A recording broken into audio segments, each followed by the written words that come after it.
பாருங்க, நல்லா உதிரியாக சூப்பராக ரெடி ஆகிடுச்சு. ஃப்ளேவரும் சூப்பராக இருக்குது. கலர் பார்த்தீங்களா?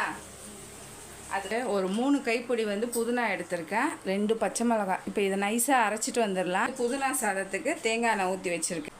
ஒரே ஒரு பிரிஞ்சி, ஒரு துண்டு பட்டை, கடல் பாசி, 4 லவங்கம், ஒரு கருவேப்பிலை, ஒரே ஒரு பெரிய வெங்காயம், ஒரு அரை ஸ்பூன் இஞ்சி பூண்டு விழுது, ஒரு 10 முந்திரி.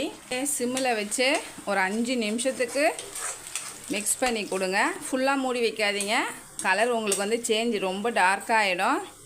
சுகர் போட்டுக்கோங்க, டேஸ்ட்டுக்கும் நல்லாயிருக்கும். ஒரு அரை ஸ்பூன், டேஸ்ட்டுக்கும் நல்லாயிருக்கும், கொஞ்சம் கலர் சேஞ்ச் ஆகாது. உப்பு போட்டுக்கலாம். நான் நல்லா கொஞ்சம் ட்ரை ஆகிடுச்சு, இது போதும். இப்போ ஆஃப் பண்ணிடலாம். வச்சுருக்கேன் சாதம், அதை சேர்த்துக்கலாம். இப்போ இதை நல்லா மிக்ஸ் பண்ணிக்கோங்க.